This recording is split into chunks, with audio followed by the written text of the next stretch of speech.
please. Jacqueline Kirby, Media Relations Manager for the El Paso County Sheriff's Office.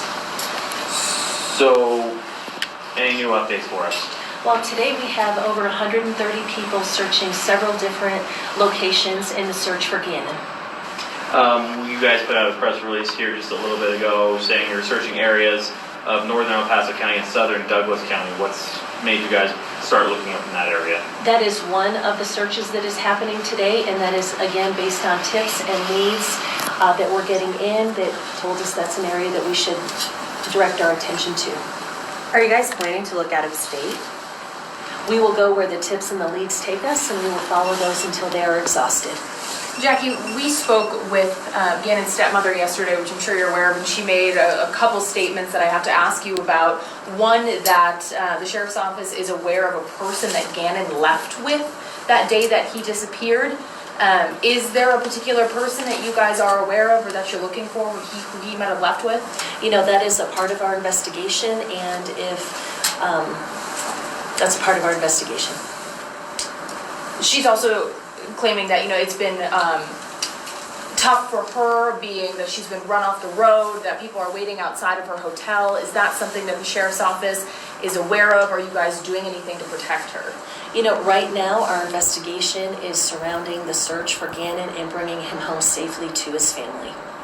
The fact that the stepmother has been speaking to different media outlets, has that put any kind of hamper on your guys' investigation?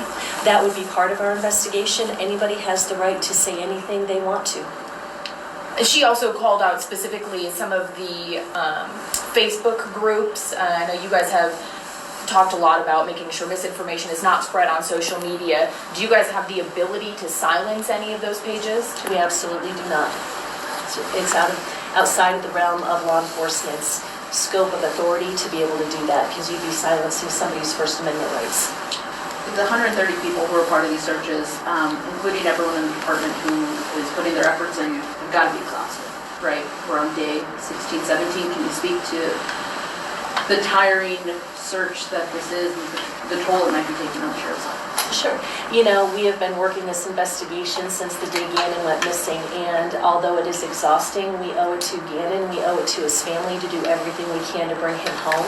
The search today is larger than we've seen in days past, so I don't want to give people the illusion that the 130 volunteers are out in force every day. That's just not the case. We go where the tips and the leads take us, and we bring the necessary resources to follow up on those leads and tips. I don't know if this is something you know off the top of your head, but is this the furthest north we've searched so far? I'm not at liberty to disclose that. That would be part of our investigation. Have you guys reached out to Douglas County sheriffs? Or are they involved in the search up in that area? They are assisting, yes, but we remain the lead agency. I know you guys have said many times that you're not going to comment on that video that's been circulating. When we talked to the stepmom, she did talk with us about that as well, and she says that there is photo evidence that you guys have showing that Gannon was with her that day. Do you have photo evidence showing that? The video that you're referencing, yes, the sheriff's office does have that video. It is part of our investigation, but I've said many times, it is a piece in a very, very large puzzle. And separate from that video, we're hearing that there is photo evidence placing Gannon with her after that video. That would be part of our investigation, and we're not going to elaborate. Is there any reason to believe that Gannon might have been abducted?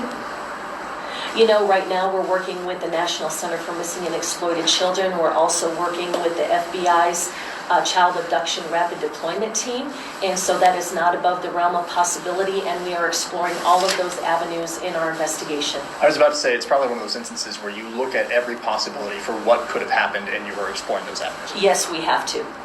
Jackie, you guys said that Gannon left his house to play at a friend's house, and the stepmom was the last to see them. Do you still believe that is the case? I want to clear that up. The sheriff's office is not the one who said that Gannon went to a friend's house to play. That is the report that came into our 911 center by the reporting party. So I want to make sure that that's very clear. And so again, anything during that day and anything after that day is part of our investigation, and we're not going to elaborate. We're almost 2.5 weeks into we are 2.5 weeks into this search for Gannon. How is this investigation going to evolve as time goes forward here? The investigation will evolve as the investigation needs. Again, we are, I think as of yesterday, we had 425 tips. I haven't gotten the newest number today. I will have that probably about 5 o'clock. Every tip and lead is being followed up on and exhausted unless that tip or lead leads to an additional tip or lead. So it is, again, the priority of the sheriff's office. That priority and that goal and mission has not changed. It has not diminished. That being bringing Gannon home safely to his family. Jackie, this is an uncomfortable question, and you can address it how you will, but is there a point in time with any investigation that we stop putting as much effort to it that we are right now? Or is this just ramp up until we find answers? You know what? We are not even close to being at that point yet, so we're not going to talk about that right now. We will go where the tips and the leads take us, and we're just not even going to entertain that because we're not even close to being there. I know you can't comment on specific evidence, but has there been any indication from inside of the home or evidence that's been collected that shows where Gannon might have left the house from? We've heard that he went out the side door. Is that would be part of our investigation, and really to talk about anything specific to the investigation is not doing Gannon any service. We've got to protect the integrity of that investigation, so we're not going to comment. Jackie, I spoke to Sergeant Minot this morning, and she talked a little bit about the community just kind of being frustrated when you guys just put the picture out there and don't have any updates. Can you just explain that for the community's purpose to just, you want to keep spreading his picture so people might see him? I guess I don't. So we were just talking about the fact that sometimes the community gets frustrated when the sheriff's office just puts out his picture and says, if you have any information, call us, without any sort of update. What would be the message to the community about doing that? That when we have an update, we're going to give that to the community. I think we have shown that since daily with the press releases, with the exception of yesterday. Sometimes the tips and the leads require more investigation, and there's not a lot to brief the community on. So to keep his picture out there to let the community know we have not stopped.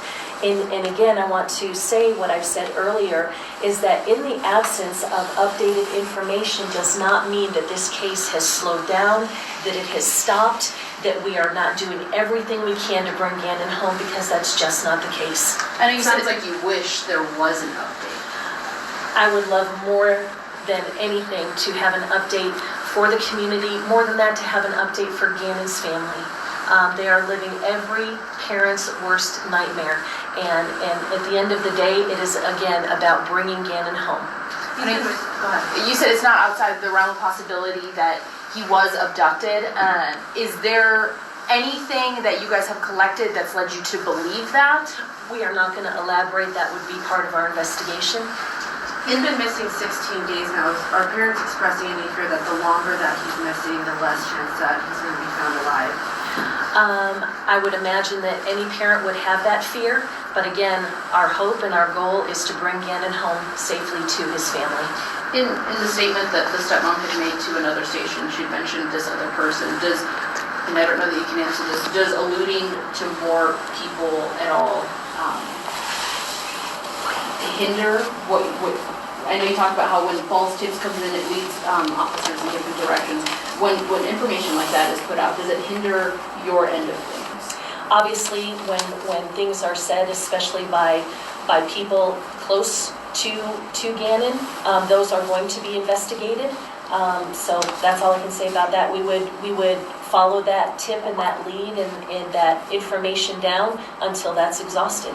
Jackie, we have a responsibility as a part of the media to help in this case, to educate people who are following along with it.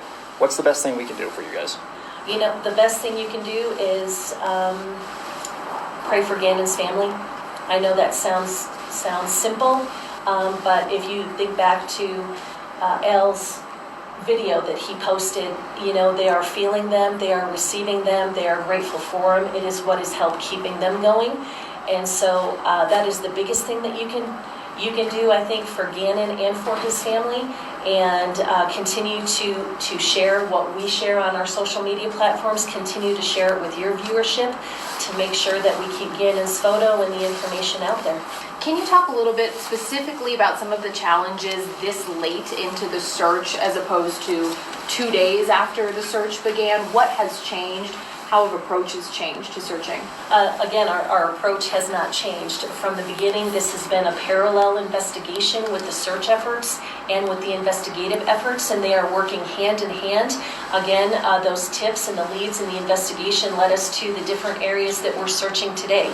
So an investigation is an investigation, and obviously with those two avenues, there are different veins that come off of those two larger roads. But So as that's where time goes on, search tactics don't change? you know, honestly, I don't know. That would be a question for search and rescue. I don't feel equipped to answer that. How many teams are currently searching right now?